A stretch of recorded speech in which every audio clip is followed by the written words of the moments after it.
Bienvenidas compañeras, compañeros a esta nueva emisión de Alternativas. Nuevamente tenemos el gusto de que Marcos Reutemann, conocido geopolítico, conocido politólogo internacional, ha tenido la gentileza de aceptar nuestra invitación para discutir lo que está pasando y sobre todo la cuestión tan candente de esta agenda imperial de destruir Venezuela con el pretexto de la libertad y la democracia, como hicieron en Afganistán, como hicieron en Irak, como hicieron en Libia, ¿no es cierto? Ahora quieren hacerlo en Venezuela, con todos los problemas que tengan, con todos los problemas que tuvo Libia, con todos los problemas que tuvo Afganistán, con todos los problemas que tuvo Irak, ¿no es cierto? El problema es que no es el paraíso de la libertad y la democracia, sino es el caos, la expropiación, la desposesión por parte de las transnacionales, el sometimiento de nuestros países. Y en eso justamente estábamos conversando antes de empezar esta grabación de Gregorio Seltzer, ¿no? Este investigador mexicano que tiene varios tomos sobre las intervenciones de los Estados Unidos en América Latina, como para que nadie se engañe al respecto. Muchas gracias, Marcos, por aceptar la invitación. Bienvenido. Muchas gracias a ti, Pedro. Es un placer siempre, ¿no? Y sobre todo saber que este es un tiempo de resistencia y de lucha y sobre todo de reflexión. Y me es muy grato estar en tu programa, sobre todo teniendo en cuenta además que necesitamos recuperar el pensar crítico.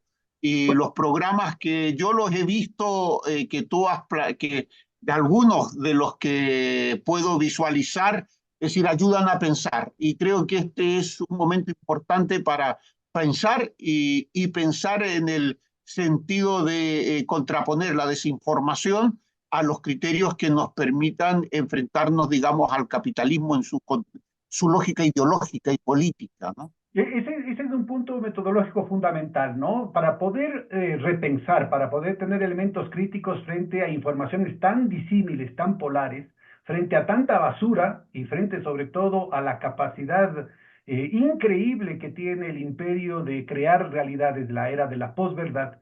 Yo creo que es muy importante el pedirte que empecemos haciendo un contexto mundial, ¿no es cierto?, para entender cuáles son las grandes tendencias, las grandes fuerzas, las grandes agendas que están en disputa ahorita, y para luego entrar a ubicar, ¿no es cierto?, cómo América Latina, de manera muy particular, la coyuntura venezolana, encaja en esta disputa mundial.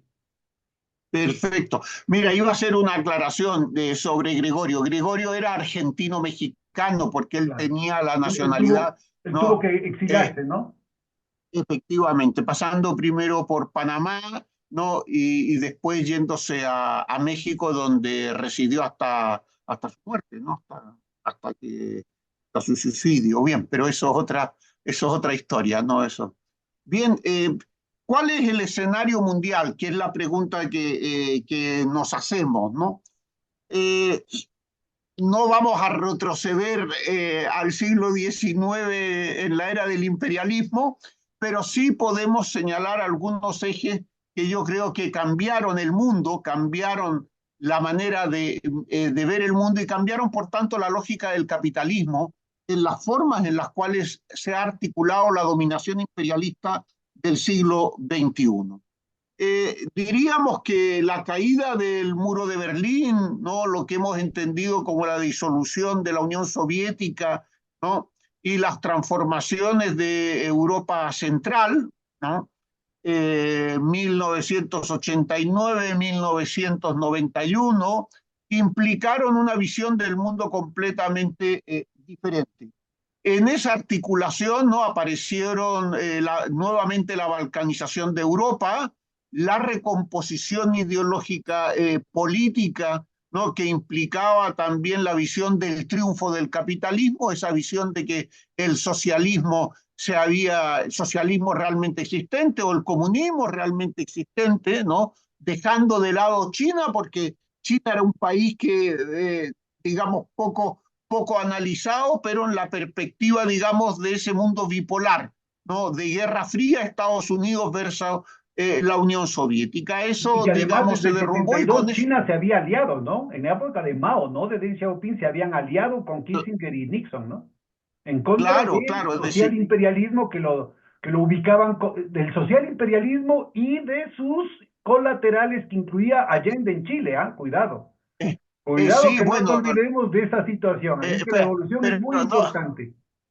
sí, no, pero como diríamos, digamos, no abramos tantos melones porque decir, vamos de melón por melón, porque si no, digamos, tendríamos que entrar incluso a todas las guerrillas en América Latina pro-China, en los elementos, es decir, pues no abramos tantos melones, pero sí es cierto lo que tú señalas. Pero yo lo que quería era plantear una línea de análisis donde evidentemente la disolución del Pacto de Varsovia, ¿no? Es decir, lo que era la dinámica militar y geográfica que ponía límites a la expansión de la OTAN y que implicaba, digamos, esa división de la Guerra Fría, digamos, entró básicamente en desarticulación. Tenemos que a partir de ahí hubo una recomposición a nivel mundial y eso fue la primera guerra del Golfo.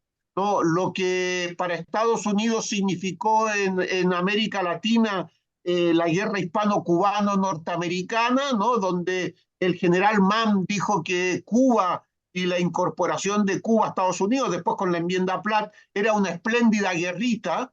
¿No? La primera guerra del Golfo lo que vino fue a construir nuevamente la hegemonía de los Estados Unidos. Siempre las hegemonías se construyen después de una guerra. Entonces, la primera paz de posguerra, sin ser una guerra mundial, siendo una guerra mundial, pero no como nosotros la tenemos visualizada en términos de un enfrentamiento de un gran escenario, dejó a Estados Unidos en un mundo unilateral, unilateral en términos de única potencia hegemónica. En ese momento Europa podía haber disputado, ¿no? Su papel, pero quedó subsumida en la propia dinámica de la hegemonía norteamericana, a una pesa, incluso con la desarticulación, casi diríamos, de la trilateral, ¿no? Esa organización entre Europa, Asia y Estados Unidos, digamos que aparece en el 75, ¿no? Todos esos elementos. Bien, esa es la primera perspectiva de una recomposición a nivel mundial.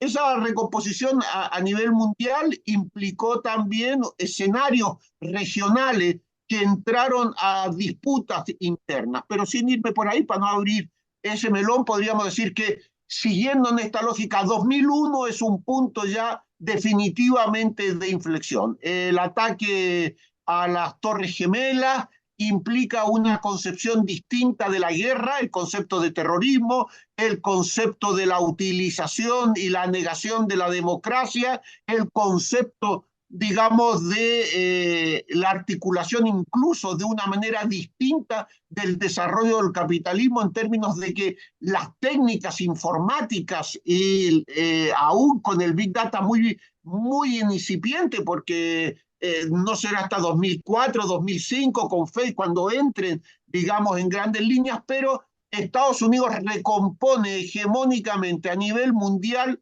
¿no? Su poder político. Y su poder, más que poder político, es decir, su poder económico y de transnacionales.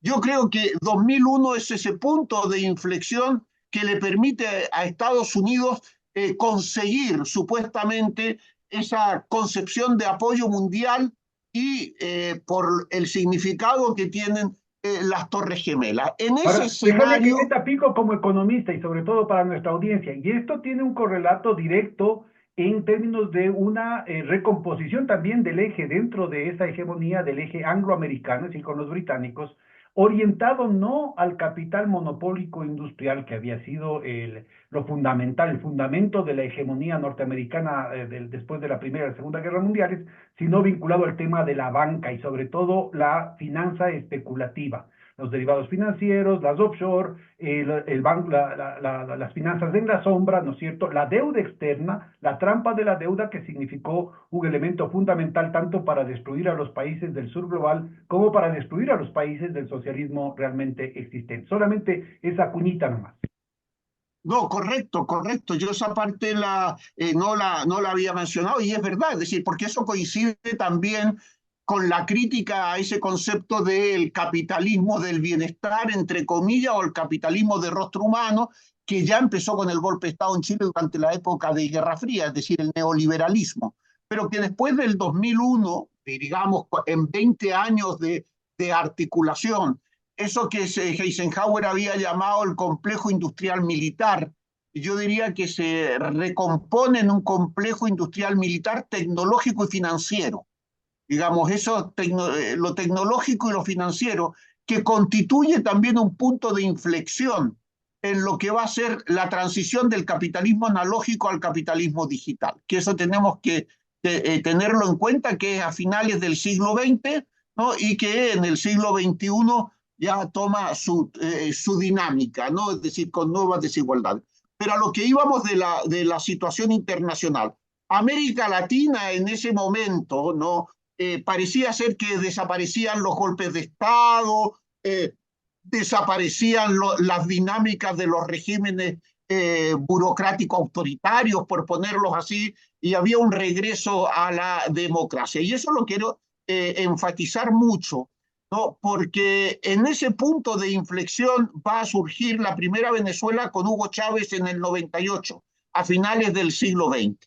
Y eso cambia también la visión regional de América Latina, independientemente de lo que fue la explosión de los zapatistas en el 94, pero eso, digamos, tiene un carácter importante en la coyuntura latinoamericana de los movimientos insurreccionales, la concepción de otro mundo es posible, pero el triunfo de Hugo Chávez en Venezuela pone a América Latina de vuelta en el disparadero de una transformación política por la vía electoral, lo que había sido la Unidad Popular en Chile en 1970, es decir, con todas las diferencias, pero que evidentemente había una lógica anticapitalista, de crítica al neoliberalismo. En medio de eso, América Latina, yo creo que eso cambia la visión de Estados Unidos y de Europa y de la socialdemocracia con respecto a América Latina, donde antes habían apoyado la salida de las dictaduras.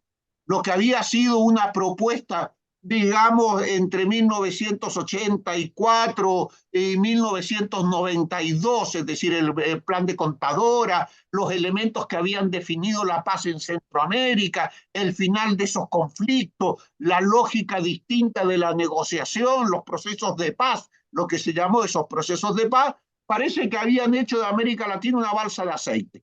Lo que vino a desestabilizarlo no fue Lula, digamos, para ponerlo, no fue, claro, quiero decir, no fue Lula o no fue Correa en primer momento. Lo que fue un triunfo inesperado, como suele ser en la historia, algo que nadie espera, que nadie cree que puede pasar, fue el triunfo, curiosamente, entre comillas, de un ex golpista, que en primer lugar significó un rechazo. Y después, digamos, fue cambiando esa lógica. Y a partir de ahí aparece una transformación de la izquierda latinoamericana que se expresa fundamentalmente en Ecuador, ¿no? Con Correa y el Movimiento Ciudadano, y después también con Evo Morales en Bolivia. Eso yo creo que es fundamental para entender el cambio de finales del siglo XX a principios del XXI, es decir, una nueva dinámica y una nueva lógica con una nueva propuesta de transformación anticapitalista. El escenario, por tanto, está un único eje hegemónico por parte del capitalismo o del imperialismo, los Estados Unidos, con una Europa que renuncia a ser un proyecto cultural en términos de lo que había significado en el siglo XX, por no decir, para no irnos a la Ilustración o al Renacimiento, es decir, lo que supuestamente era, al incorporarse directamente en términos ideológico-políticos y militares a la OTAN sin romper con la OTAN. Incluso un criminal de guerra como Kissinger decía que era el momento, ¿no?, de romper con la OTAN, ¿no? Y que por lo tanto era una transformación distinta. Incluso los que eran los estrategas norteamericanos, Bersinski, entre otros, también señalaba, ¿no?, que era el momento de reencontrar otra manera de diálogo o de articulación del mundo. Bien, los Estados Unidos es un imperio que no va a renunciar a ser imperio, ni menos imperialismo, es decir, en términos de control. Y eso fue posible con la Segunda Guerra del Golfo, fue posible, entre otras cosas, con toda la dinámica que eso generó, y ya nos encontramos con otro papel también de América Latina. Ya en 2002, 2003 tenemos un golpe de Estado de nuevo en América Latina, ¿no? Tenemos el golpe de Estado fallido En en contra de Venezuela, Chávez, ¿no? que El incluía contra de el Chávez, intento de asesinato, ¿no? En la agenda estaba matarlo. correcto, correcto. Mira, Entonces, pero yo eso, quisiera que antes de que entremos en esto, tú mencionaste el tema de la socialdemocracia. A mí me parece que sería muy importante entender, ¿no? Inclusive para compañeros que están muy atrapados con esa visión de compañeros politólogos, tanto del Ecuador eh, como de otras partes, sobre todo en América Latina, que intentan forzar un poco la realidad en torno a la autonomía relativa de lo político, ¿no? Gente que no necesariamente está en el marco marxista o que no necesariamente está en el marco de la extrema derecha, intentan ubicar el tema este de los partidos políticos en el sentido tradicional del término, cuando lo que estamos presenciando en este recorrido así de largo aliento que tú nos estás haciendo, es una descomposición de todas las tendencias que habían estado en la disputa durante por lo menos todo el siglo XX, ¿no? Es decir, teníamos por un lado grandes partidos, una red de partidos, una red internacional de partidos liberales, una red internacional de partidos conservadores, una red internacional de la socialdemocracia, una red internacional de partidos de la democracia cristiana, otra red internacional de lo que fue el comunismo cercano a la Unión Soviética, lo que tú mencionabas, las redes cercanas a esta estrategia internacional de los chinos, del Partido Comunista Chino, y todo esto entra en un proceso de descomposición rapidísimo, ¿sí? Sobre todo el tema de la socialdemocracia, tan gravitante en el tema de los equilibrios de poder en América Latina, porque en algún momento jugó un papel, ¿cómo te digo?, moderador de la brutalidad del imperialismo angloamericano, el papel que tuvo la socialdemocracia, por ejemplo, en la pacificación de Centroamérica, en el retorno constitucional del resto del continente, ¿no? bueno, ahí habría que decir que la socialdemocracia nunca fue es decir, por la internacional socialista, para ponerlos en ese ámbito. No, voy a poner un ejemplo actual. Hay que reconocer que dos partidos que estuvieron en el golpe de Estado de 2002 en Venezuela, primero, o sea, son parte integrante de la internacional socialista. Me refiero a Primero Justicia y tenemos AD también, ¿no? Acción Democrática, es decir, tenemos por tanto de Carmona la mismo era muy cercano inclusive a gente de la efectivamente, socialdemocracia aquí en Ecuador, ¿no? efectivamente, es decir, bueno, yo diría que la socialdemocracia tuvo dos grandes momentos, o diríamos que tras la Segunda Guerra Mundial, no, la lucha, el fascismo fue derrotado militarmente, eso es cierto, ¿no? Pero no fue derrotado ideológica y políticamente, sino que entró en receso. Es decir, ¿por qué? Porque evidentemente la dinámica de transformación política estaba ya en un eje distinto. El enemigo dejó de ser Alemania, Italia y Japón, y el enemigo pasó a ser la Unión Soviética, ¿no? Y los aliados de, digamos, el bloque socialista. Es decir, el cambio de visualización de Europa y de Estados Unidos también, donde por primera vez, ¿no? Europa ya no es el eje del proceso de toma de decisiones. A nivel mundial el eje se va a Estados Unidos. Ese es un cambio fundamental a la hora de analizar lo que pasó en el mundo en el siglo XX. Es a partir de 1945 y si uno quiere de 1954 con los planes de reestructuración, tú lo sabrás mejor, la creación del Belt and Group, es decir, Fondo Monetario y Banco Mundial, el poder de los Estados Unidos cambió el eje y la dimensión teórica. Pero a lo que íbamos de la socialdemocracia.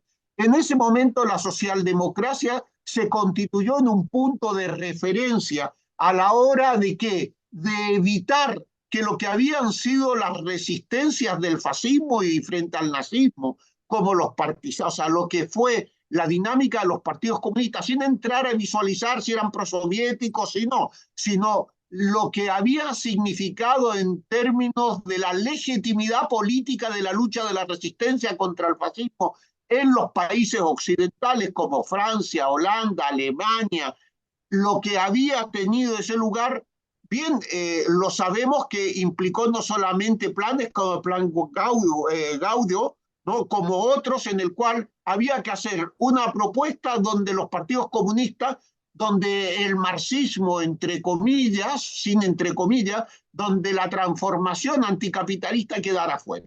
Por si Y acaso, eso, La Operación Gladio para nuestra audiencia es una operación de la OTAN y la CIA en la que se utilizaba la estructura fascista para mantener una serie de estructuras secretas de la extrema derecha en Europa que generaban atentados de falsa bandera acusándoles a los comunistas, incluyendo las Brigadas Rojas, incluyendo una cantidad de elementos. En el caso de América Latina hubo un reflejo de eso porque se utilizó parte de la estructura de la Gestapo a través, por ejemplo, de Klaus Barbie, un torturador nazi muy buscado en Francia por el asesinato de Jean Moulin y de una cantidad de héroes de la resistencia, y que durante 40 años se encargó de armar una relación del narcotráfico, del contrabando, del tráfico de personas, con la organización de grupos paramilitares y de los ejércitos. Se asienta en Bolivia bajo el amparo de la CIA y organiza, ¿no es cierto?, todo lo que sería el plan Cóndor, ¿sí? Todas las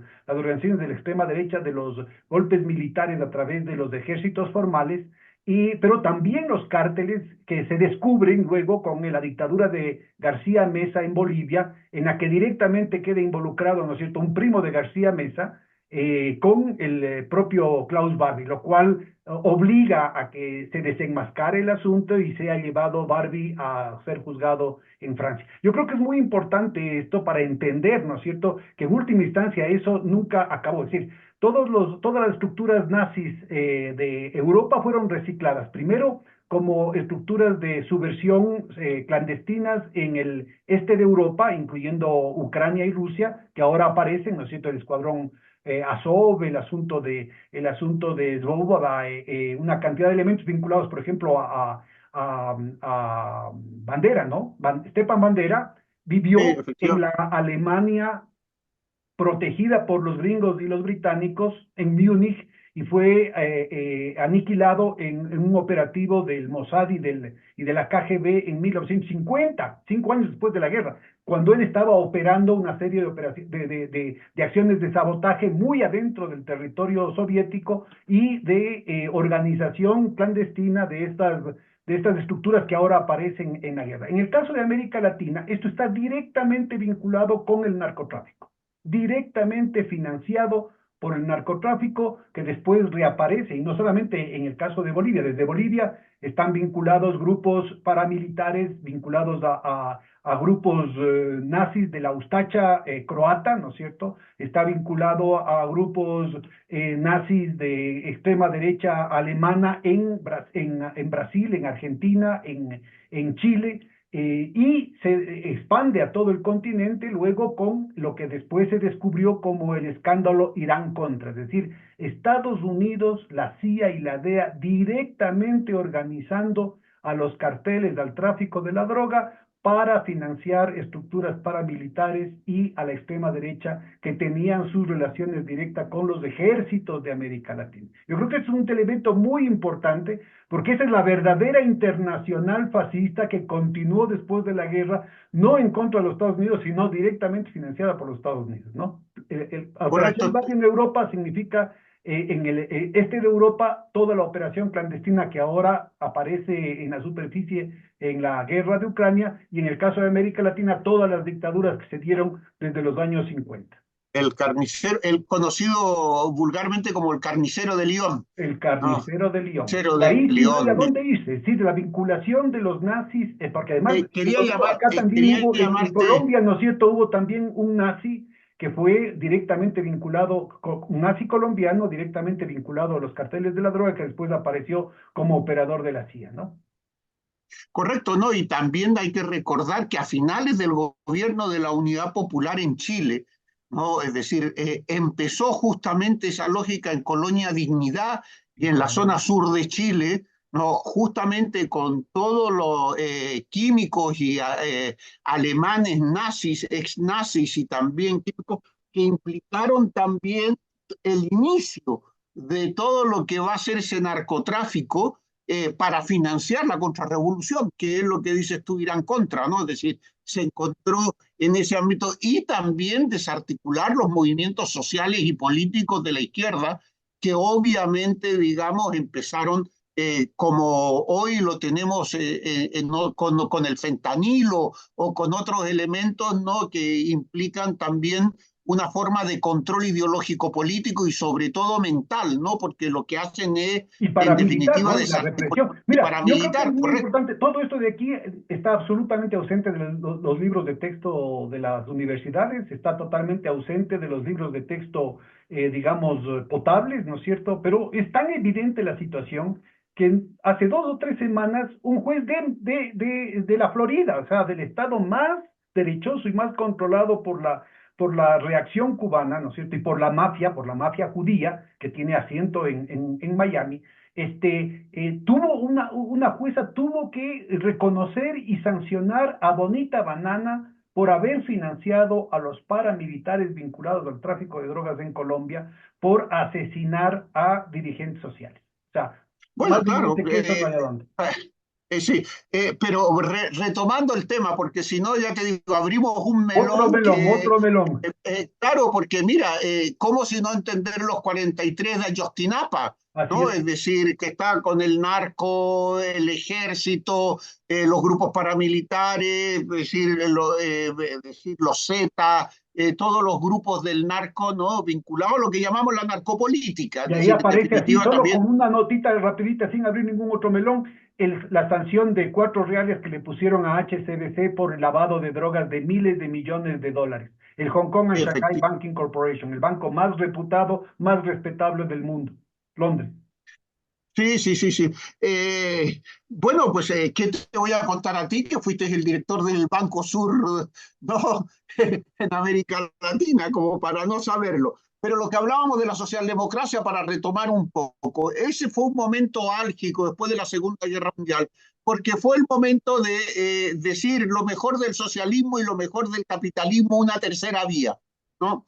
Y ahí esa socialdemocracia se constituyó, digamos, en algo aceptable desde la perspectiva de las opciones políticas que podían incorporarse a lo que se llamó un sistema representativo de poliarquía, para utilizar a Robert Dahl, ¿no? Para no hablar de democracia, porque no me parece que eso, ni siquiera democracia representativa, porque había países donde los partidos comunistas, como en el caso de Alemania, estaban prohibidos, habían formas distintas, ¿no? De reprimir, en fin, pero sin entrar, digamos, a otro melón más, la socialdemocracia se constituyó en un mecanismo de alternancia del poder político frente a la democracia cristiana o los partidos conservadores que se habían limpiado la cara después de su lucha contra Alemania en la lucha, digamos, contra el eje Hitler, para ponerlo así, y el Tercer Reich.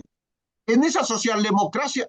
Perdón, solamente que también vale la pena mencionar, buena parte del Partido Social Cristiano y el Partido Demócrata Cristiano en Alemania estaba llena de nazis reciclados, ¿ah?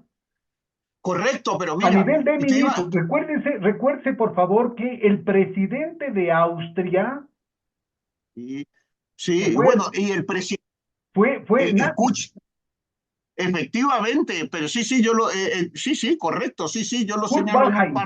par, Además en, lo lograron poner de secretario general de Naciones general de Unidas. las Unidas. Sí, sí, lo digo yo en un par de artículos. Curiosamente, eso tiene que ver también con el cambio de la nueva derecha en Europa, ¿no? Que entiende que la nueva derecha ha dejado de ser antisionista y que por lo tanto hay que apoyarla. Y eso es lo que han hecho la pareja de cazadores nazis que llevaron a Klaus Barbie a Francia, que fue el matrimonio, ahora se me va el nombre, se me va el nombre, que le hicieron una entrevista ahora último, ¿no? Justamente antes de la segunda vuelta, y él dijo que el problema no era Marie Le Pen, que era una gran política que había entendido perfectamente cuáles eran los problemas, ¿no? Y que el enemigo eran los musulmanes y la yihad, y que por lo tanto ellos podían perfectamente votar hoy por la extrema derecha, Bueno, pero porque no en pueden definitiva... ser más sinvergüenzas que el caso del sionismo internacional apoyando al batallón Azov y respaldando a Stepan Bandera en Ucrania, ¿no? Y aplaudiendo, por eso, llegaron pero hasta aplaudir a un criminal nazi en el sí, Parlamento en Canadá, pues. sí, correcto, correcto. El lavado de cara que se les hizo, bueno, hubo todo un plan, una planificación de recuperación de nazis que pasaron a formar parte de los servicios de inteligencia del M15, de la CIA, es decir, que adoptaron la nacionalidad norteamericana en Francia, en Holanda, en Bélgica, en la mayoría de los países en los que habían pertenecido a la Gestapo. Y no hablamos de cargos menores, sino que hablamos de alto rango que estaban ligados a crímenes de lesa humanidad. Pues yo No, sí se creo les que lavó es la cara. importante que en el ámbito, en la esfera de lo que era la socialdemocracia, inclusive de las altas esferas del poder europeo, No, pero aparecían nombres disculpa, como los de Willy Brandt, como los de Klaus Kreisky en Austria, como las de Olaf Palme en Suecia, mira, estaban los muy tenía aquí alejados de esa anotados. situación, ¿no? Claro, pero era lo que te iba a señalar, es decir, la socialdemocracia en definitiva también fue complementaria a este lavado de cara, porque fue cómplice porque tenía claro cuál, pero evidentemente la lógica sobre la cual se construyó la socialdemocracia en Europa, cosa que no pudo tenerlo en América Latina, que ese es el gran cambio. En América Latina, en el único país donde la socialdemocracia tuvo fuerza, ¿no? Fue fundamentalmente Venezuela, ¿no? Que es donde además se instauró la socialdemocracia alemana. La Fundación Evers, ¿no? Tenía su sede en Alemania con Carlos Andrés Pérez, en términos de que era el único país en los cuales entendían viabilidad por lo que fue el pacto fijo, ¿no? En su momento entre ADECO, entre AD y COPEI, ¿no? En términos, ¿no? De distribuirse las dinámicas del poder. Pero lo que quería señalar que evidentemente esa socialdemocracia, que en un primer momento se constituyó en un referente del estado del bienestar, de las transformaciones, incluso sin renunciar a su lógica anticapitalista, a partir de 1974-75 se produce un punto de inflexión, es la renuncia al marxismo como punto de referencia, y el mayor elemento fue Felipe González, ¿no? En el año 74, en ese Congreso de Refundación, donde ellos renuncian al marxismo.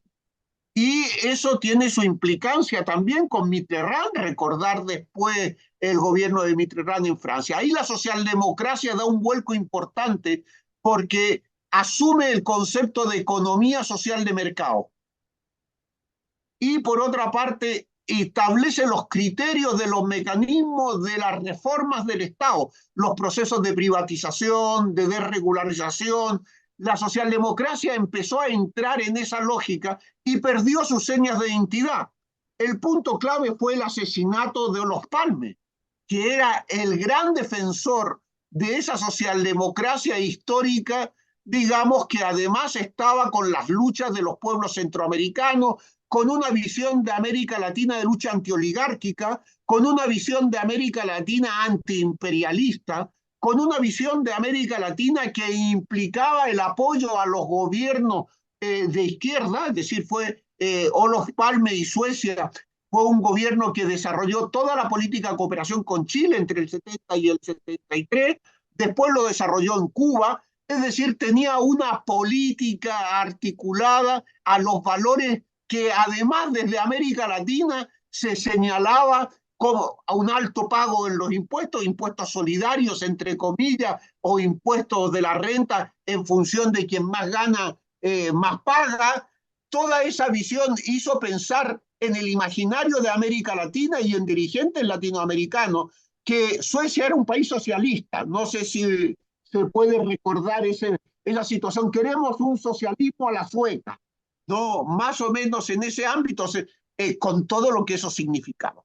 Por lo tanto, el asesinato de Olof Palme es un punto de inflexión porque la socialdemocracia y la internacional socialista queda en manos de gente fundamentalmente anticomunista y antimarxista. Felipe González, es decir, y el PSOE en España constituye un punto de inflexión en la socialdemocracia con su influencia en América Latina, también para abrir esa socialdemocracia a América Latina.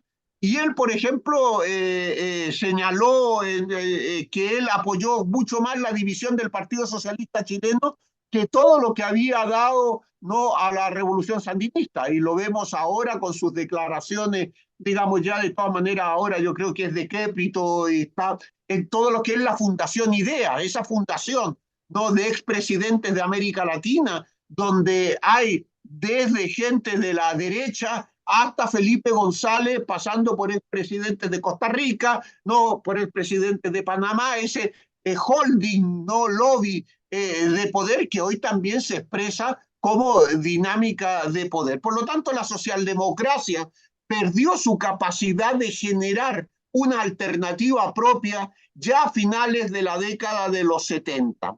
Con la crisis de la Unión Soviética, es decir, desde luego aparece una idea de Yo derrota me permitiría política de toda. decir, Marcos, permíteme poner unas excepciones, ¿no? Quedaría, por ejemplo, en el caso del partido francés, el Partido Socialista francés siempre tuvo una ala izquierda muy, muy importante, Y que no era solamente retórica, que había una exploración real, al punto que con Jospin llegaron a poner las 25 horas laborales, ¿no?, a la semana. correcto. Yo Es creo que son más, elementos muy importantes. Buena parte, o sea, casi toda esa rama quedó ahora con Mélenchon, ¿no? Mélenchon también era parte de esa línea.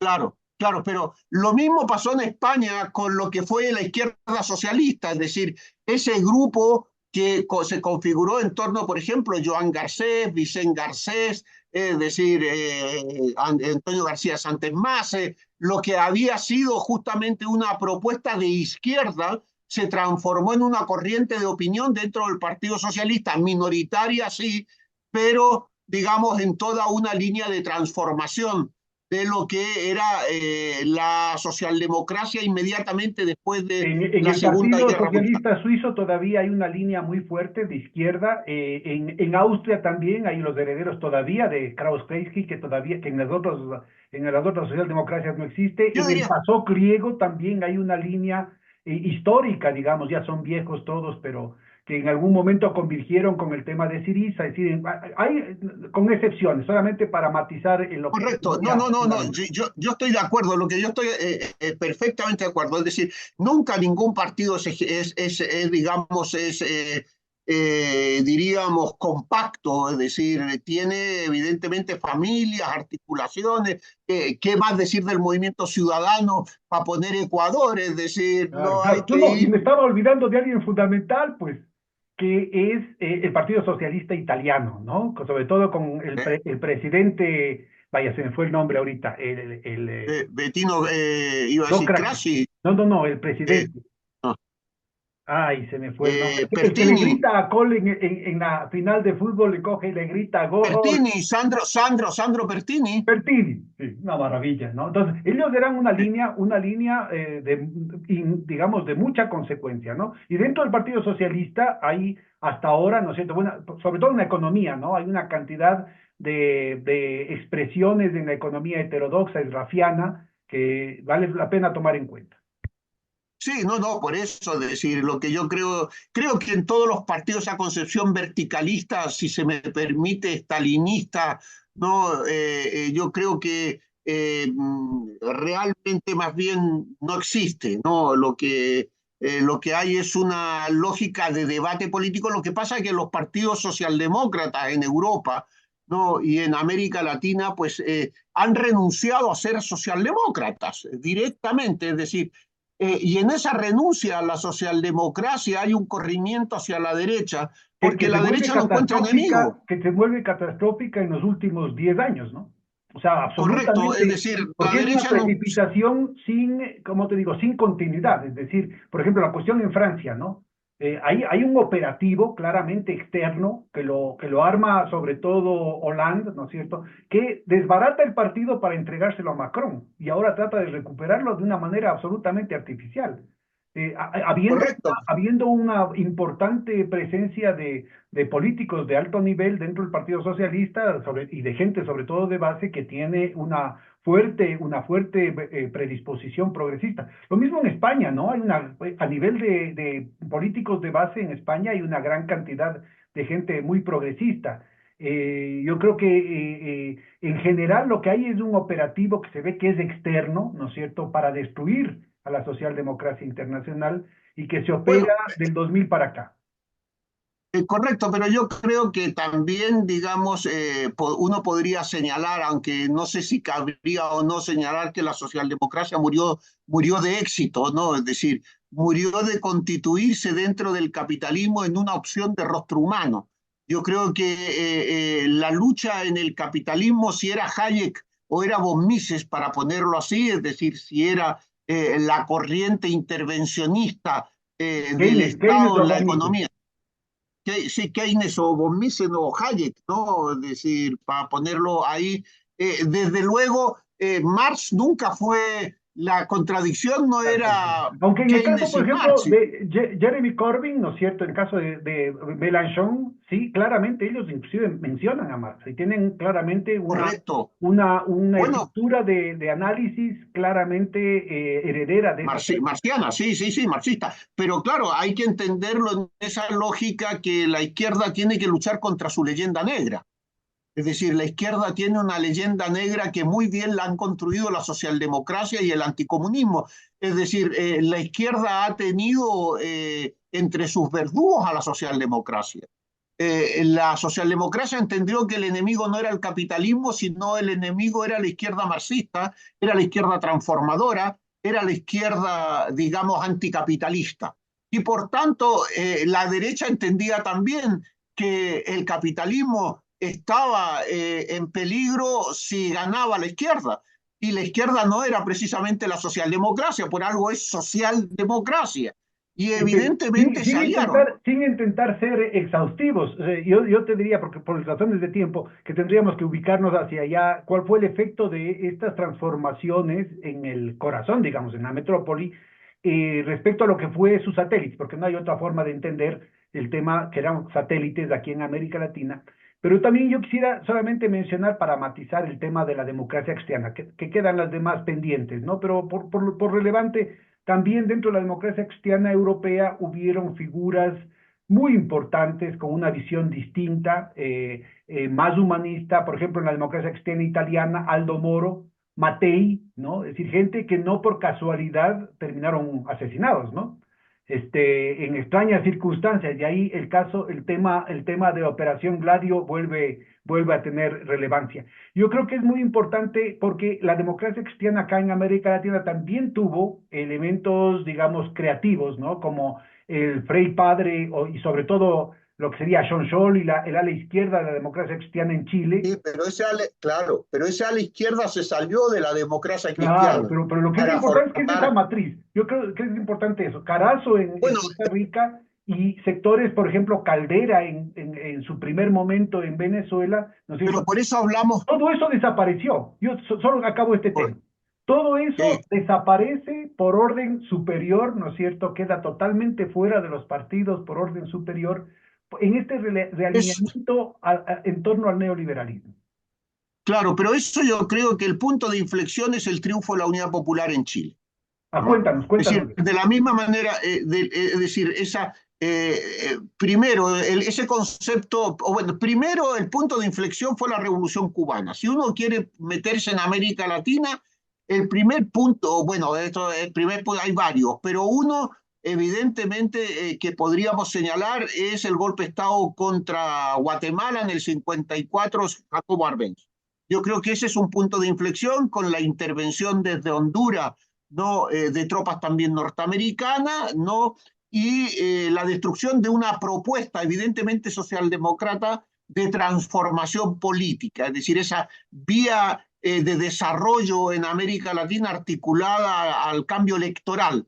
Y a partir de ahí yo creo que lo que era una concepción posible de transformación desde la perspectiva de las reformas de los órdenes plutocráticos y oligárquicos, es decir, se entiende que está agotada en América Latina. Ahí viene la ley de defensa de la democracia, la Guerra Fría, ¿no? Es decir, que ya había empezado en el año 49. Pero yo diría que el 54 es un punto de inflexión porque es un golpe de Estado de nuevo tipo, ¿no? De la seguridad nacional, elementos que ya empezaban a estar presentes, que no eran un golpe de un caudillo, sino que era un golpe desde las instituciones como Fuerzas Armadas, articulado a un discurso nuevo, novedoso desde el punto de vista del enemigo interno. Yo Y diría eso que me eso sí. parece que es muy importante. Espérate Simplemente que menciono termino. muy rápidamente el tema de la frustración de otras experiencias honestas de la socialdemocracia, Correcto. como Rómulo Gallegos en Venezuela, como Trujillo en República Dominicana, ¿no? Es decir, hay una cantidad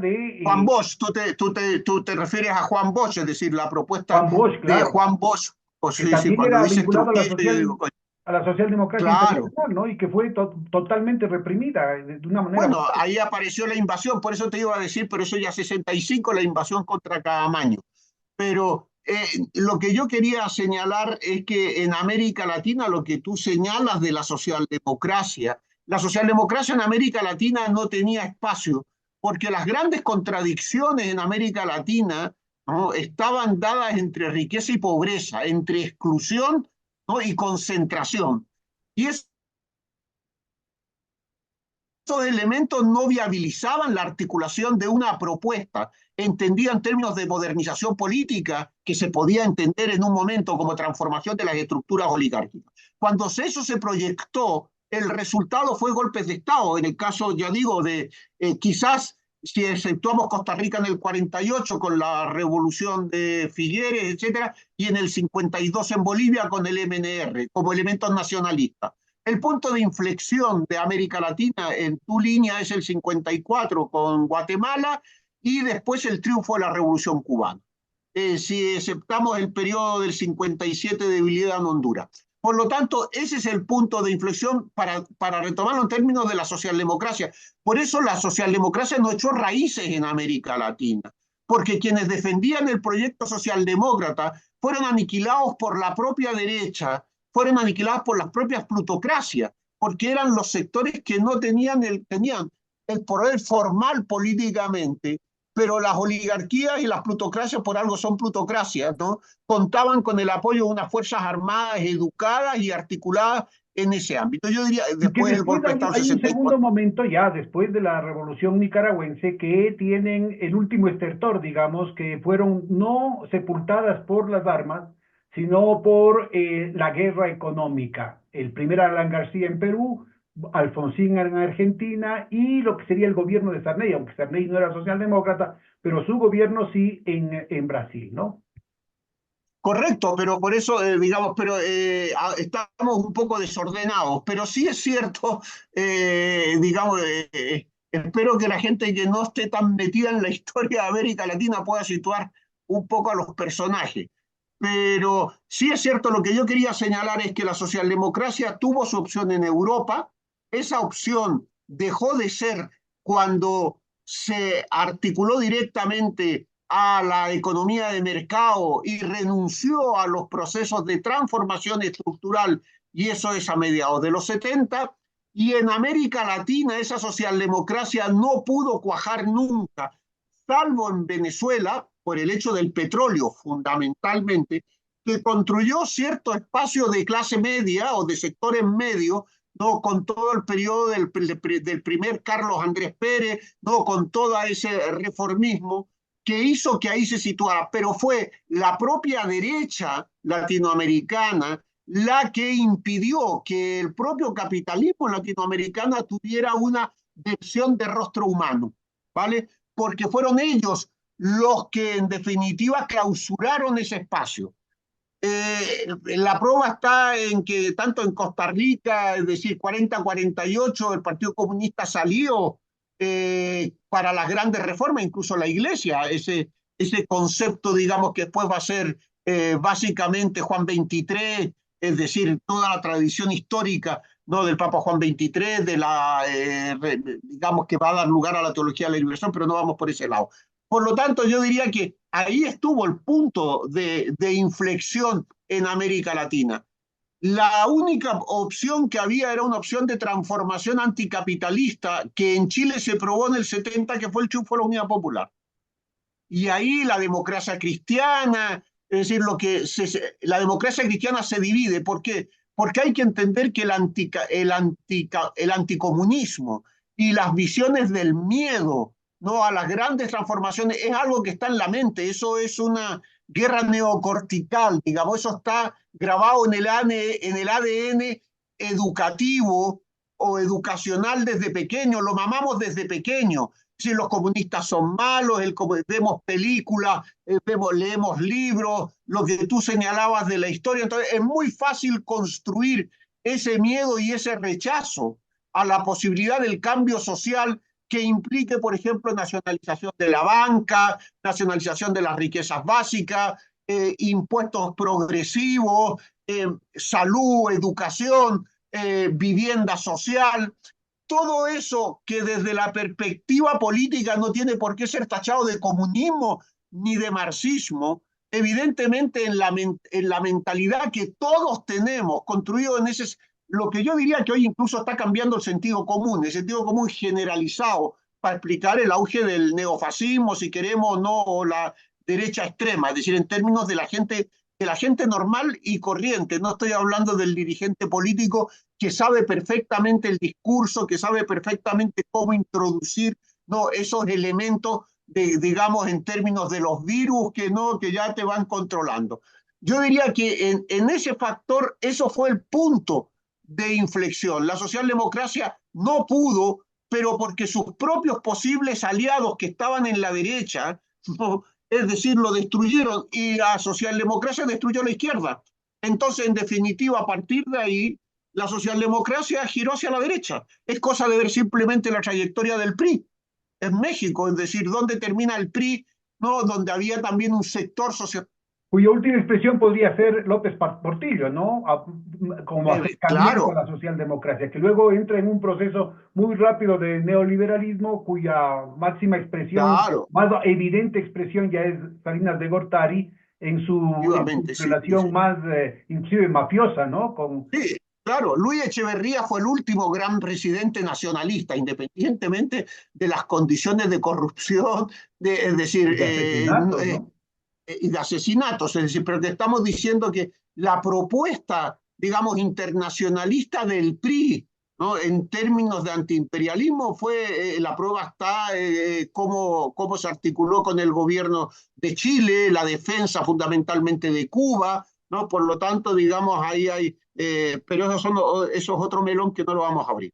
Por lo tanto, en esa línea, yo diría que la socialdemocracia en América Latina no tuvo opciones por su propio fracaso en términos de que no tenía proyecto. No tuvo proyecto, pero porque tampoco tenía la posibilidad real de construir un proyecto donde las dualidades entre riqueza y pobreza no articulaban lo que en Europa se generó en este proceso, digamos, de modernización del capitalismo de los sectores medios tras la Segunda Guerra Mundial, lo que fue el Plan Marshall, lo que fue la aparición, ¿no?, de esta concepción del capitalismo ascendente y meritocrático, ¿no?, Que acá la en América meritocracia. Latina nunca cuajó, ¿no?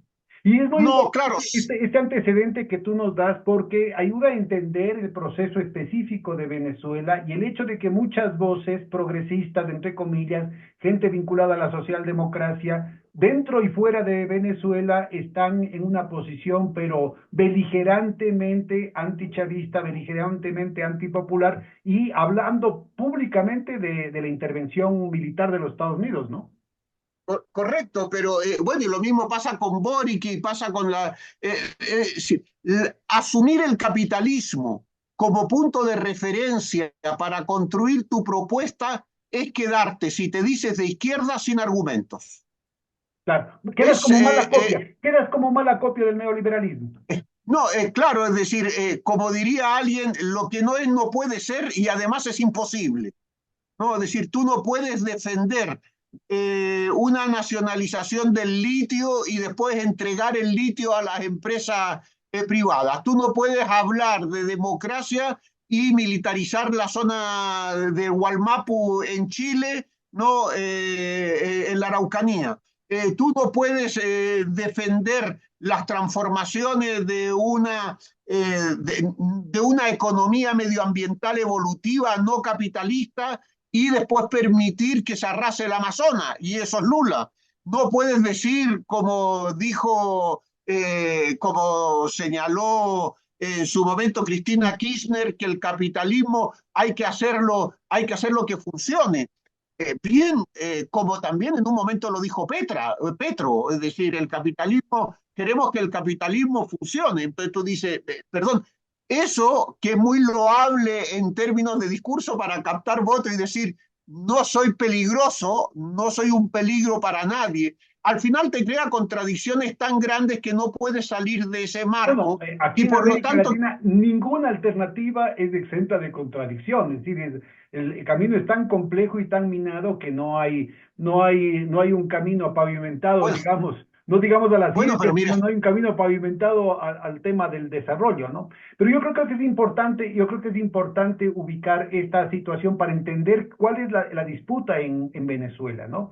claro, Particularmente esa socialdemocracia que algo se presentó con algunos visos de coherencia en los años 70, rápidamente deriva hacia una posición claramente neoliberal, que es lo que da lugar al Caracazo. Es decir, una trayectoria que muestra que la trayectoria personal del Alan García no es única, ¿no? Es parte de lo que pasó con todo el espectro social mira, sí, demócrata, con y a algunas mí sí, excepciones. Aquí, por ejemplo, Rodrigo Borja no estuvo en esa trayectoria, Alfonsín tampoco tuvo esa trayectoria, pero en general, ¿no es cierto? Es claro que hubieron presiones, hablemos de la gobernabilidad, para convertirse en neoliberales con un discurso anticapitalista, con un discurso que se decía socialista democrático. En el caso de Venezuela, eso provocó el Caracas. bueno, claro, pero hay que entender, claro, Caracas hay que entenderlo en el 91, es decir, que para nuestros jóvenes oidores, es decir, estamos hablando de la primera crisis en Venezuela que sacaron el ejército a la calle y que significó después en el 90 y el 4 de febrero del 92 Hugo Chávez, es decir, Hugo Chávez fue el resultado del Caracazo, que fue la primera lucha contra el movimiento de las políticas neoliberales, porque se puede entender Caracazo el 2002, digamos, para la gente que tenga menos de 30 años, a lo mejor el Caracazo yo sí lo ubico en lo que tú dices con Carlos Andrés Pérez, ¿no? Y la articulación de la propuesta del Fondo Monetario Internacional, es decir, el proyecto del Fondo Monetario, las políticas de ajuste, para decirlo así, que Carlos Andrés Pérez aplicó en Venezuela y que Y significaron que más para los de 2.000 economistas, como muertos. referente, el rector de esas políticas de ajuste fue el socialdemócrata Ricardo Hausmann, ¿ah? Que ahora aparece Ah, como la niña bonita del progresismo. hombre, claro, claro. Pero por eso lo que tú señalas ahí, claro, el Caracazo fue un punto de inflexión de las políticas neoliberales en América Latina y que terminó después el 1 de enero del 94 poniendo en cuestión el TLC con el EZLN, es decir, con la insurrección zapatista en Chiapas, ¿no? Es decir, otro mundo es posible, pero articulado fundamentalmente a un ya basta, ¿no? Ese gran elemento ya basta, que después estuvo presente en todas las reivindicaciones del movimiento altermundista, ¿no? Es decir, el elemento de otro mundo es posible, los elementos de transformación del capitalismo, otro lenguaje que se articuló también.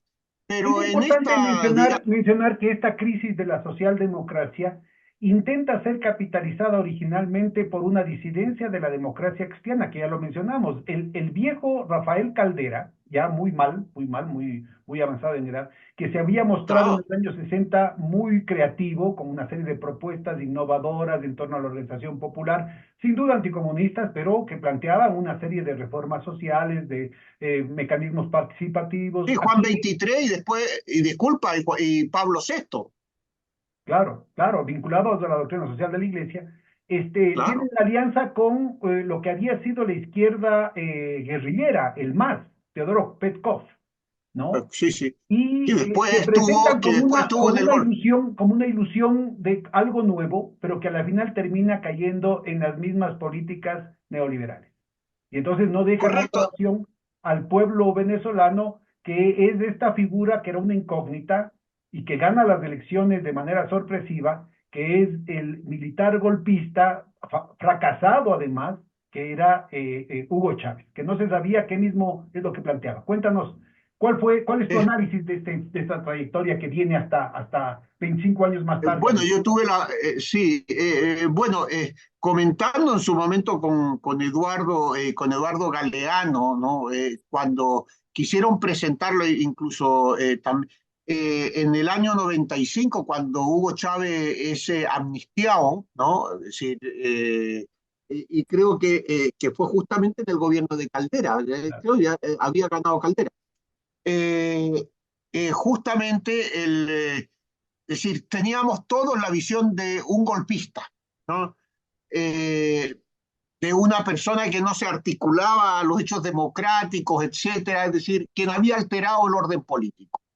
Es evidente que era un golpista, pero cuando entró en conversación Eduardo Galeano, que en principio rechazó hablar con él, pero pues entendió que era un tipo culto, abierto, de una visión nacionalista, es decir, no tenía nada que ver con los gorilas que habitualmente nosotros conceptualizábamos en América Latina. Y que más bien tiene que ver con Articulado, una tradición de militares vinculados a su pueblo, nacionalista, que incluyen antiimperialista. nacionalistas, progresistas, porque no es solamente el tema del nacionalismo, también se podría decir, en la dictadura brasileña también tuviste nacionalistas, pero eran unos fascistas, Sí, ¿no? no, Aquí hay una antiimperialistas, sensibilidad social muy importante que podría tener sus correcto. antecedentes en Marmaduke Grove en Chile, que En podría Chile sí, tener en 32. en la Revolución Juliana aquí en el Ecuador, en Rodríguez Lara aquí en el Ecuador, a Velasco Alvarado en Perú, a Lázaro Luego, Cárdenas como una figura señera efectivamente. en México y en toda América Latina. En fin, tenemos una cantidad de militares, ¿no es cierto?, verdaderamente Hombre, y en patrióticos, Panamá, sin ir Omar Torrijos, en Panamá, Torrijos, sin ir. ¿no? Formidable. Entonces, hay una cantidad, no es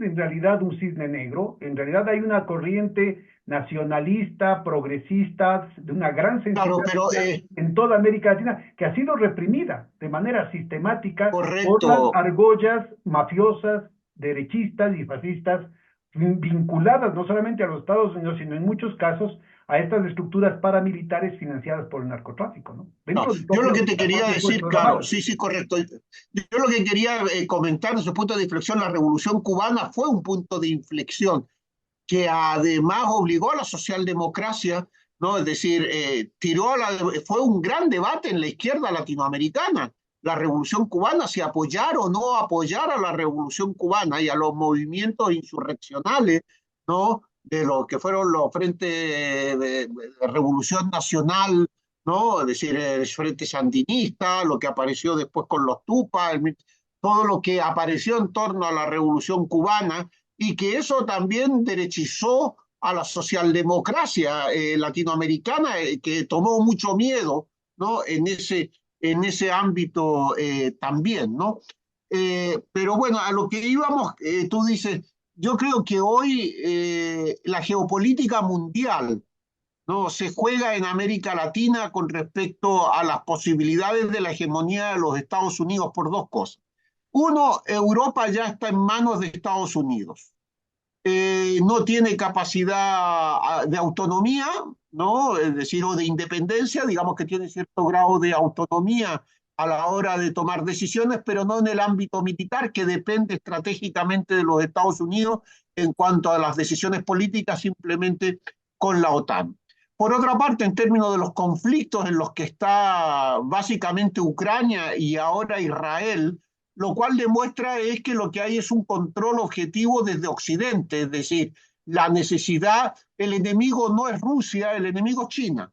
Tenemos un nuevo campo internacional donde Rusia no es un enemigo, lo es regionalmente, pero el enemigo que tiene Estados Unidos en este momento es China. Y no se puede permitir tener, digamos, en lo que llamaríamos la retaguardia, un país no, que le presenta problemas. Y la retaguardia, para nosotros retaguardia, para Estados Unidos su patio trasero, ¿no? O los países dependientes, como queramos llamarlo, que es América Latina. No se puede permitir el lujo de tener una Venezuela, digamos, enfrentada en términos, ¿no?, de ser un problema. Y más aún cuando Ha tiene jugado, las reservas petroleras más grandes del mundo. correcto, correcto, y de gas. Pero no es extraño que, bueno, pero no quiero abrir más melones, pero en definitiva, eso significa, por una parte, que Estados Unidos ha intentado por todos los medios con la derecha latinoamericana, toda la derecha latinoamericana, la derecha europea y la socialdemocracia, ¿no?, romper por todas las vías, ¿no?, el proyecto político de la revolución bolivariana. Eso no implica que uno esté al 100% con Maduro, que el Partido Socialista Unido de Venezuela, no, es decir, hay que separar los problemas. No, enunciar un problema no significa estar de acuerdo con él y no metamos la crítica en el argumento. Es decir, son cosas distintas. La revolución bolivariana ha funcionado, se ha articulado, ha sido también bloqueada, como lo es la revolución cubana, ¿no?, es decir, como lo es Cuba, pero evidentemente Venezuela no es una isla, como sí lo es Cuba, que tiene problemas además estructurales de otro índole en términos de materias primas, etcétera, etcétera, etcétera. Bien, siendo breve, bueno, el tema que hay es que en estas elecciones han ido a por todas, es decir, era el momento clave para poder destruir la propuesta, ¿no?, de la revolución bolivariana. Y por eso están quemando todas las naves que han intentado quemarlos con Guaidó, que han intentado quemarlos con Carmona en 2002, con la Guarisma en el 2014, 2017, 2018, es decir, lo han intentado por todos los medios. Pero evidentemente no han podido, lo cual significa que el gobierno popular, lo cual significa dos cosas. Uno, que el gobierno popular tiene apoyos sociales importantes y además tiene organización política, y otra cosa más importante, no han podido quebrar las Fuerzas Armadas. Vamos a ser serios. Ningún golpe de Estado en ningún país del mundo es posible sin el apoyo de las Fuerzas Armadas. Por eso, no, las Fuerzas Armadas, cuando han intentado el golpe ahora, han dicho: nosotros estamos con el gobierno, estamos con el Consejo Nacional Electoral y nosotros vamos a, ¿no?, a resguardar, ¿no?, a este país, es decir, digamos, de un ataque exterior, y por otra parte de los intentos de desestabilización de la derecha. Lo que pasa es que aquí, por primera vez, yo diría que hay puntos nuevos. Los puntos nuevos es uno, han atacado algo que era inatacable hasta el momento, que era el Consejo Nacional Electoral. Se han equivocado, mi función es que se han equivocado. Si uno ve la ley, ¿no?, y la tengo aquí en la mano, el CNN, según la ley, el Consejo tiene 30 días para publicar en Gaceta Electoral los resultados electorales. O sea, tiene 30 días, no han pasado. La totalización es automática y electrónica, y sobre esa se adjudica y proclama al candidato con mayoría de votos. Es decir, que se da entre 48 y 72 horas posteriores al evento que se ha cumplido. 7. El Consejo Nacional Electoral siempre ha publicado los resultados totalizados y desgregados por mesas antes de los 30 días, que tiene la publicidad definitiva en la Gaceta Electoral. Fíjate, la totalización y adjudicación y proclamación fue realizada. El CNN, fíjate, el CNE no está obligado a publicar copias de las actas del escrutinio, pero tiene 30 días. Sin embargo, toda la comunidad internacional, socialdemocracia, derecha, está diciendo que lo publiquen. Oiga, vean la ley.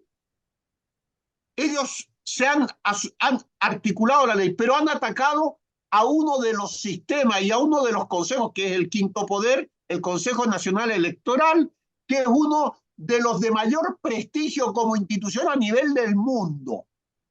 Es casi imposible, ¿no?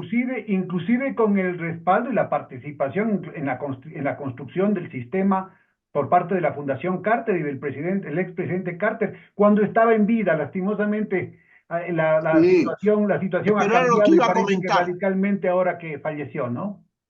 No, bueno, justamente hay que plantear por qué ahora se han producido estos cambios. Lo que pasa es que eso nos llevaría mucho tiempo, no sé si tenemos posibilidades. Sí, Pero en sí, definitiva, tenemos todavía unos 25 minutos, no hay problema. vale, vale, entonces, el tema es el siguiente. El Consejo Nacional Electoral, ¿no?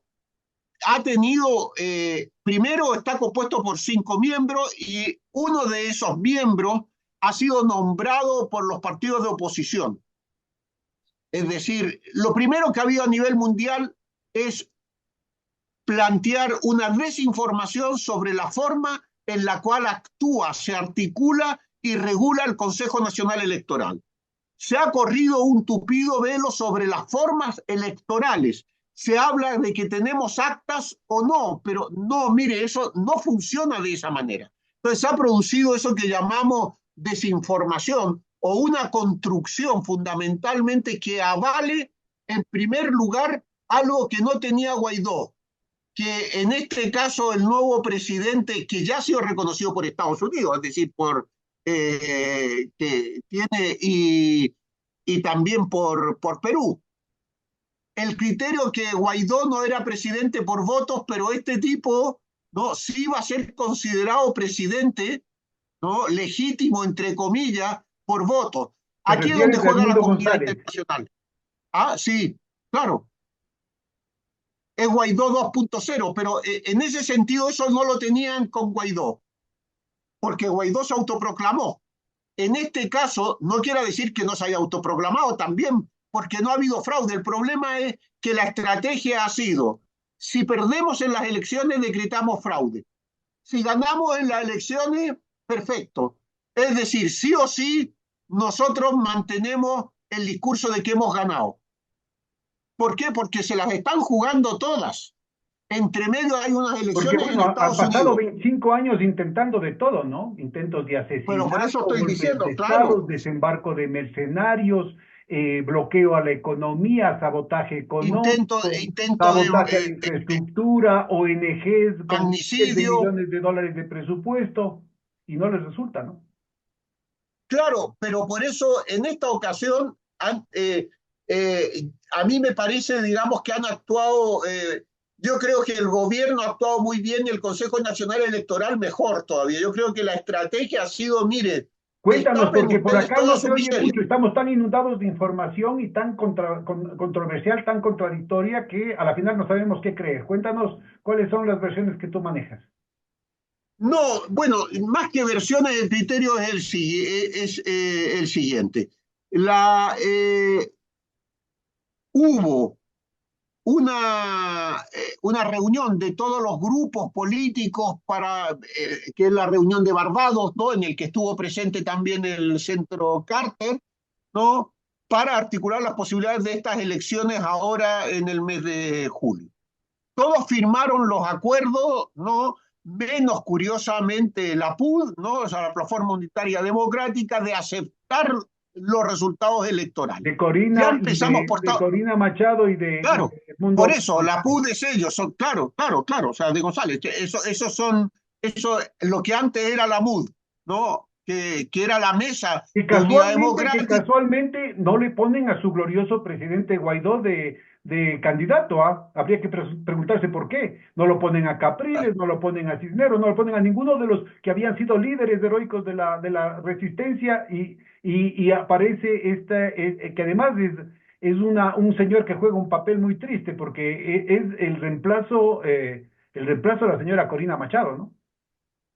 Bueno, es que en realidad hay vínculos familiares, vínculos oligárquicos, vínculos de redes familiares. Si en definitiva digamos, es una persona que puede ser manejable, controlable y por tanto que no le presenta problemas a Corina. La prueba está en que Corina Machado, todo el mundo habla de Corina Machado y nadie habla o se acuerda del nombre del candidato a presidente.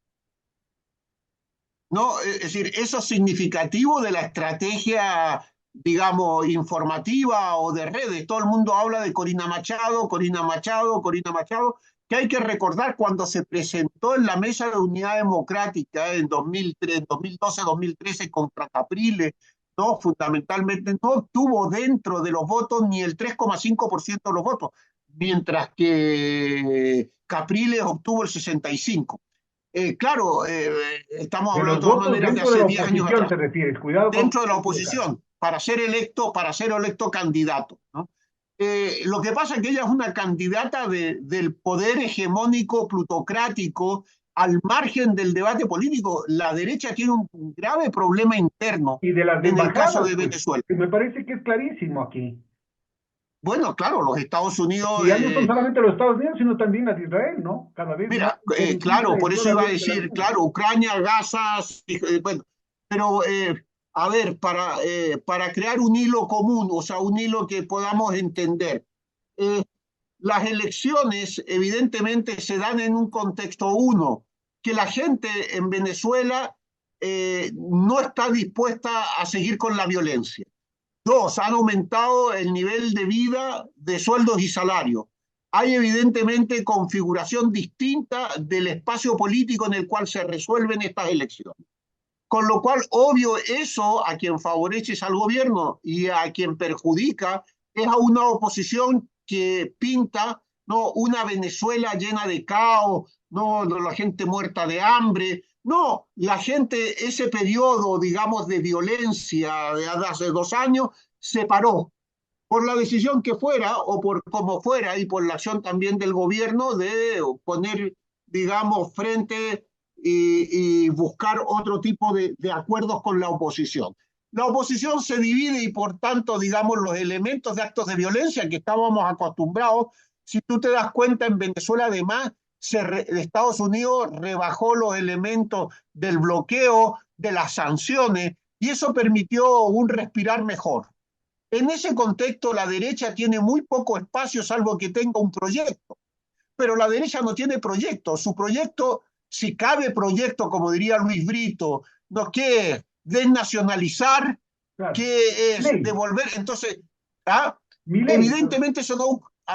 No, Milei, claro, su grande, en más, alguna gente se ha ido a refugiar a la embajada de Argentina, no supuestamente como gran, pero sin entrar en eso. Ese es el contexto, con un nivel de inflación muy bajo, es decir, en términos económicos diríamos una estabilidad económica que al mismo tiempo favorecía también niveles de ingreso medio y por tanto, digamos, una renta familiar para decir estamos viviendo cómodamente y el gobierno no es un problema, Bueno, ¿no? el Es gobierno de decir, hay Maduro acepta ha ido de manera muy mejorando. cuidadosa, ha ido hilvanando una serie de alianzas, una serie de pactos de no agresión con importantes segmentos del poder económico, tanto dentro como afuera, ¿no? Inclusive con empresas de los Estados Unidos, con empresas españolas, con empresas europeas en general, con empresas británicas, con el Grupo Cisneros, por ejemplo. Tiene una serie de Bueno, acuerdos económicos específicos, ¿no es cierto? Con varios grupos de la oligarquía han entrado en una serie de alianzas público-privadas justamente para ir logrando que esas concesiones reduzcan el nivel de violencia y sin embargo la oposición y la agenda imperial no cede en la agenda extrema de la violencia, de las no, guarimbas, pero es que del sabotaje, ah, el las ataque guarimbas, además de la gente en la calle, ¿no? correcto, pero eso que se había eliminado, no, ha vuelto el día 29 de julio, es decir, cuando no han podido, han intentado hackear el sistema electoral. La única manera de hacer viable un fraude es hackeando el sistema electoral, es decir, el sistema informático, ¿no? Que existe en Venezuela, ¿no? Porque tú votas, hay todo un proceso en el cual tú muestras tu carnet, tienes que poner el dedo, tienes que verificarlo y después tú votas electrónicamente. Una vez que tú votas y dices voy a votar por el candidato A, la máquina te pregunta, ¿usted está seguro que quiere votar por el candidato A? Y dice, sí, vuelva a marcar, por favor. Y tú marcas. Y una vez que tú marcas el candidato A, te aparece una papeleta, digamos como si fuera un recibo de la votación, donde pone, usted ha votado al candidato A. Cuando tú aprietas el botón en el sistema, digamos, informático, eso va directamente al centro de computación, ¿vale? Después, el votante se queda con el papelito. Ese papelito lo lleva a la mesa, le ponen en un sobre y él lo deposita. Y después hay un conteo, que es la máquina al finalizar la cuenta electoral ha dicho, por el candidato A han votado 10, por el candidato B han votado 5 y por el candidato C han votado 3. ¿Cuántos votos hay dentro? 18 votos. Perfecto. Esos 18 votos confirman, a ver, 10 por el A, sí, 5 por el B, sí, 3 por el C, sí, bien, perfecto. Firmamos y comprobamos, y eso en presencia de todos los partidos políticos. Eso es lo que después se deriva al Consejo Nacional Electoral en un porcentaje elevado de mesas que están auditadas para comprobar que ese sistema ha funcionado. Ahora, Por lo tanto, lo perdona, que es que extraña, esto es digo yo, como importante. abogado del diablo, es que se piden esas actas y que podría el Consejo Nacional Electoral, porque eso es No, independiente del Ejecutivo, podría presentar esas actas, ¿no? no, bueno, pero tiene 30 días. Mm. El problema está en claro, es decir, el tema es, vamos a cotejar una vez que eso se ha producido, todo ese papeleo de los votos y de los votantes es firmado por todos los partidos diciendo que no hay alteración. Imagínate que en una mesa, es decir, en un colegio, dicen, oiga, aquí hay 8 votos del candidato A cuando tendrían que ser 10. Hay, por tanto, una irregularidad. Nosotros confirmamos que según las papeletas hay 10 del candidato A. Y sin embargo, es decir, esto tiene que comprobarlo porque 10 votos de A, pero aparecen 8. ¿Cómo es esto? ¿Vale? Entonces, eso el Consejo Nacional, eso lo ven ellos en las mesas, porque ellos confirman, por eso se auditan inmediatamente un porcentaje de mesa para demostrar el nivel y con eso se proclama, si no hay problema al ganador, porque hay una tendencia, tú que eres también matemático estadístico, sabes, esa tendencia, por eso se demoran 2 o 3 o 4 horas, digamos, antes, si cierran a las 6, a las 10 habitualmente, a mí me han invitado en varias ocasiones, no, en esta no fui, no. Entonces el Consejo Nacional Electoral dice, a las 9 o 10 de la noche, teniendo en cuenta la tendencia que hay desde la perspectiva de 150 mesas, de un total de 540, se puede dar que la tendencia es irreversible y por tanto se proclama en primera instancia ganador en un porcentaje. Claro, Este es un habitualmente punto era el 100%. importante. Es una proclamación en primera instancia, pero todavía no es la proclamación oficial. Claro. La proclamación No, oficial no, solo no, puede eso es darse después de posterior. 30 días, ¿verdad? Una vez que ha habido todas las Bueno, impugnaciones. en el caso de Venezuela, yo diría que se produce, efectivamente lo que hay es una reconfirmación. Lo que hay es, se proclama como ganador de las elecciones y presidente. Se proclama, ¿vale?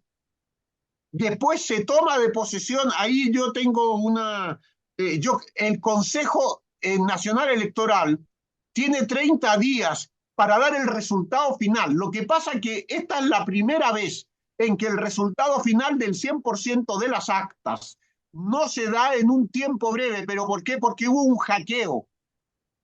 Ese hackeo lo que quería era justamente hacer variar los datos en el sistema informático, que es en el único sitio donde se puede alterar la votación. De acuerdo. Ahora, mira, me parece que tenemos unos Entonces, minutitos escucha, para orientarnos, retomando todo ese contexto con el que iniciamos nuestra sesión. Retomando por qué esos comportamientos tan agresivos de sectores de la izquierda postmoderna, de la socialdemocracia, no se diga de la democracia cristiana, que en términos poscoloniales, generales, estudiaste. perdón, No, no, sí, en los contra, poscoloniales, sí, modernos poscoloniales y los demás. postcoloniales proimperialistas, diría Ramón Grossfogel, ¿no? Que igual que apoyaron el golpe de Estado en contra de Evo en el 2019, igual articularon, se convirtieron en una caja de resonancia de la OEA y que ahora intentan hacer lo mismo y que tienen una presencia muy importante entre los intelectuales, entre los movimientos sociales financiados por las ONGs internacionales, pero también en la academia, también en estas grandes publicaciones, digamos, por lo tanto, genera un desprestigio enorme sobre el proceso venezolano. Cuéntanos un poquito cómo ves tú esa situación y Bueno, cómo... porque es que hay una opinión común generalizada. La opinión común generalizada ya se puso en el año 2000, o sea, llevamos cuarto de siglo señalando que Venezuela vive un proceso dictatorial, con proceso de información, en el que desinformación, la faltas socialdemocracia noticias, fue de redes, las primeras en hablar porque estuvieron siempre respaldando a Carlos Andrés Pérez, ¿no? Entonces, a pesar evidente, de que las pero medidas podrían bueno, haber sido en términos abstractos, teóricamente respaldadas, las medidas del gobierno bolivariano podrían haber sido respaldadas por la socialdemocracia en cualquier otro lugar del mundo, aquí había una apuesta muy comprometida por la presencia de la socialdemocracia que cuajó de manera muy particular en Venezuela a través de los ADECOS, ¿no? hombre, claro, además con toda la guerra sucia, hay que recordar que Carlos Andrés Pérez fue el que desarrolló toda la guerra sucia, ¿no? En términos de las guerrillas venezolanas, es decir, todo lo que significó la guerrilla en Venezuela, ¿no? Toda la guerra sucia, muertos, asesinatos, tortura, ¿no? Hay que verlo desde esa forma. Pero bueno, independientemente de esa época, 68, 73, 60, ¿no? La época de Guerra Fría, ¿no? Rómulo Eh, Betancourt y después Carlos Andrés Pérez. Claro, claro, sí, sí, sí, sí, no, y pues, claro, porque, bueno, pero en fin, no vamos a... el tema concreto, digamos, que tú planteas, es que evidentemente hay una visión que es común y que hace que, como empezamos, que hace no pensar, los comunistas son malos, los demás son todos buenos, libertad o comunismo. Entonces la gente acepta mucho mejor, ¿no? A un fascista o a un nazi, ¿no? Que a quien le está diciendo que eso significa la pérdida de las libertades democráticas, ¿no? El final de las concepciones del proyecto humano, de humanización, es decir, significa criminalidad, significa violencia, significa rechazo a la diferencia. Eso no lo entiende porque cuando tú lo dices te dice que eres un comunista, un marxista, un Por antisistema, ejemplo, ¿qué y significa eso, esto ya no solamente a nivel de la academia o de los intelectuales, porque el papel aguanta todo, sino dentro de una coalición de gobierno como la chilena, en la que hay distintas posiciones y que hay sectores que están, digamos, desde una posición mucho más honesta, mucho más comprometida con el futuro de América Latina, plantean justamente estas consideraciones que venimos haciendo en este contexto de más de largo plazo de la situación geopolítica en bueno, este país. el problema es que no solamente, es decir, son víctimas de su propia mentira, es decir, de creerse que el Frente Amplio, no construido desde la perspectiva de Boric y la antigua concertación o nueva mayoría, iban a realizar las grandes transformaciones de ese Chile, pensar que el gobierno de Boric iba a ser un gobierno, digamos, de transición al socialismo. Eso es una falsedad, no está en el campo de condiciones. El gobierno de Boric se definió como un gobierno turquesa, está en su programa. ¿Qué es el gobierno turquesa? Que entre el verde del mar y el azul del cielo, no a la contaminación, y sí al desarrollo de las políticas medioambientales del capitalismo verde, y vamos a crear un mundo turquesa. Verde, ¿no? Y azul te dan turquesa. Entonces, esa era su gran prioridad, pero han militarizado la Araucanía, han vendido Chile a las compañías, han, en Bueno, pero definitiva, por incluso su separar, propio desligar un socio. poquito del caso específico de Chile, lo ponía como un ejemplo, pero también podría verse el debate dentro del Partido de los Trabajadores, ¿no? Cuando el Partido de los Trabajadores, los sindicatos, está en una Bueno, posición mucho más esas son las firme grandes que la del contradicciones, presidente pero Lula, claro, o en la coalición pero, de Petro. pero bueno, esa es bueno, Petro y su vicepresidenta. Pero bueno, eso era lo que hablábamos en un momento, son las contradicciones del ejercicio. Lo mismo pasa en Francia con Mélenchon. Ujú. Es decir, que todas estas contradicciones son propias de un proceso de debate, son propias de un proceso de la discusión de las ideas y de un momento en el cual, bueno, hay que resistir, hay que perseverar, porque evidentemente, es decir, por eso yo hablo de un cambio en el sentido común, si existe un sentido común internacional en la lógica ideológica y política, de un cambio de sentido común, entendiendo como el sentido común las formas de articulación ideológica del comportamiento, digamos, cotidiano, en el ámbito de la cultura, entendido en el ámbito del lenguaje, de las compras, de la articulación del amor, de las formas de articulación de la vida, de la educación, y ese cambio de ese sentido común se escora fundamentalmente hacia la derecha, es decir, hacia un negar las posibilidades, ¿no?, de la articulación de un orden económico, social y político transformador y más humano, es decir, el individualismo como tal. Entonces el sentido común se ha ido transformando hacia un individualismo del sálvese quien pueda y yo el primero, y para eso el capitalismo digital es una herramienta básica. O sea, el Big Data, recuerda ahora que los dueños de Amazon o de Twitter son los que controlan el proceso político de la información. O sea, es el sector privado el que en estos momentos dicta Ahora, línea me en parece que es términos de... importante que todos estos elementos que un poco O, generan una situación medio automática de la construcción de igual Bill sociedades Gates, ¿no? están siendo instrumentalizadas de una manera que pueden provocar una verdadera catástrofe respecto al pueblo venezolano, más allá de que uno esté de acuerdo o no con el gobierno de Maduro, con el gobierno de Chávez. Es claro que, dado los niveles de organización y movilización popular allí, no va a ser suficiente el tener simplemente un cambio de gobierno o una traición como la que hizo Moreno aquí en el Ecuador, que aquí tendrían que entrar a No, dar pero es que ahí palo y a tienes, dar escucha, a sangre y disculpa, fuego como con la Libia de Gaddafi, ¿no? Destruirla. claro, bueno, pero la Libia de Gaddafi era una configuración de un poder político, digamos, en cierta medida, más allá de las autócratas. En el caso de Venezuela no estamos hablando de ahí, estamos Así es, hablando de un así es. proyecto democrático articulado con el triunfo en las urnas, con medios de comunicación en manos del capital Con privado, llamando al organización golpe de popular muy Estado, capilar. con, escucha, con una organización popular armada, que eso parece que lo olvidamos, Eso me parece ¿no? que Es es decir, eso importante, fue... indicar cuando acá, aquí se presenta como que Maduro hubiera amenazado que si no ganaba él había guerra civil. Lo que está diciendo al revés. Si es que no gana, si es que no se gana para defender las conquistas del pueblo Correcto. y se quiere destruir las conquistas del pueblo, la gente va a defenderlas de manera armada, ¿no? Y entonces va a haber una guerra No, civil. pero no, yo creo que, bueno, a lo mejor no fueron unas declaraciones muy afortunadas en esa lógica. Pero lo que yo sí puedo interpretar es decir, si la derecha no gana, va a recurrir a la guerra civil.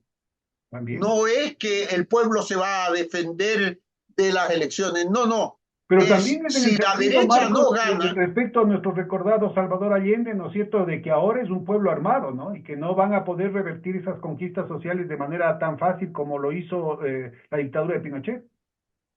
hombre, evidente, es decir, eso se entiende por eso. Y por otra parte, también hay que entender que el proceso político venezolano cuenta con una gran diferencia con el proyecto político chileno, más que estaba en época de Guerra Fría, transformación del socialismo, guerra de Vietnam de por medio, muy cercano a lo que había sido también la Segunda Guerra Mundial, todo lo que es la socialdemocracia en auge, etcétera, etcétera. Cuenta con un hecho fundamental, que los militares son parte del proceso. Y mientras las Fuerzas Armadas estén diciendo que las elecciones fueron democráticas, ¿no?, cumplen con todos los requisitos internacionales, ¿no?, y que avalan el triunfo de Nicolás Maduro Moro, no hay tutía. Por eso la derecha está llamando a un enfrentamiento. En Chile, en ningún país del mundo puede haber un golpe de Estado sin las Fuerzas Armadas, salvo que esos, digamos, como protagonistas, si no es en primer, es decir, si no juegan como titulares, juegan como, digamos, de reserva, es decir, juegan para hacer lo que hicieron sin ir más lejos, en Honduras, ¿no?, con Mel Zelaya, o lo que hicieron en Paraguay, ¿no? Efectivamente. Entonces, evidentemente, o sea, cumplen las órdenes de la misma manera que han hecho en Perú, ¿no? Es decir, destituyendo al presidente. Por lo tanto, en ese sentido, las Fuerzas Armadas siguen siendo un poder fáctico. Lo que ocurre es que tú puedes dar un golpe de Estado, ¿no? Desde una perspectiva en la cual los militares digan, oiga, mire, a nosotros denos un papel, digamos, de segundo orden, queremos ser actor secundario. No queremos como hasta este momento, e incluso para los Estados Unidos es mejor, porque a las Fuerzas Armadas se le han asignado otros papeles de mayor control en términos de la criminalización del pensamiento, las dinámicas además de quitarle justamente esa costra de ser golpistas, etcétera, etcétera, etcétera, que los países de América Latina tienen. No hay ninguna fuerza Y armada, además están salvo volviendo las... de manera protagónica, al menos en versiones bordaberristas, ¿no? Claro, no hay ninguna fuerza armada que cuente con prestigio como la cubana y la venezolana. Son las únicas dos fuerzas armadas que cuentan con el prestigio de su población, ¿no? Y con el reconocimiento político institucional. El resto, evidentemente, de países los ven con temor, no los ven, digamos, como apoyo al pueblo o como, decir, tiene miedo. Si uno ve a un militar en la calle, le tiene miedo. Yo tengo amigos que me han dicho que han estado ahora en las elecciones, que habían visto militares venezolanos, eran observadores internacionales, y habían visto militares venezolanos, ¿no? Con la pañoleta palestina. Mira tú. Bueno, mira, ha sido una sesión muy enriquecedora. Yo creo que hay una cantidad enorme de pistas para poder leer la coyuntura. Sin duda están ahí sueltas, ¿no? Es decir, es un tema tan complejo que es importante dar ese contexto general y sobre todo encontrar la presencia de estas fuerzas internacionales que están operando de una manera que puede sorprender a mucha gente progresista, ¿no? Es decir, se está utilizando mucho la presencia de las intervenciones de Boric, de Lula, de Petro, de autores y actores Disculpa, de la esto es socialdemocracia de importante, la disculpa. izquierda. Mire, pero esto es importante, disculpa. Tanto, a diferencia de Boric, Petro y Lula han dicho lo que queremos es que se den los resultados. Sí, sí, muy distinto. Boric ha dicho no son creíbles. Esa es una gran diferencia. Hoy Ah, Petro ha sacado una carta importante y Lula también, ¿no? Señalando que no están diciendo que el proceso no fuera democrático. No están diciendo que las elecciones no sean válidas. Están urgiendo al Consejo Nacional Electoral que presenten las actas.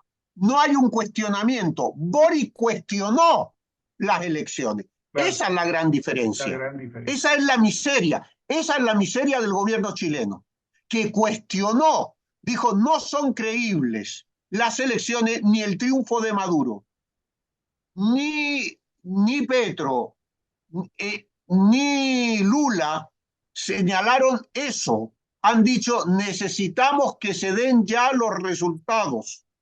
Necesitamos la transparencia. Que Y sería yo la creo única, que eso lo que es muy pedimos sensato, todos. porque sería la única evidencia de que no sean creíbles los Correcto. resultados, pues, ¿no? Claro, No se podía haber claro, prevaricado diciendo de antemano de que eran increíbles cuando no tenían todavía claro, los resultados. Mira, correcto, correcto. yo creo que hay una cantidad de pistas muy importantes en lo que has venido planteando.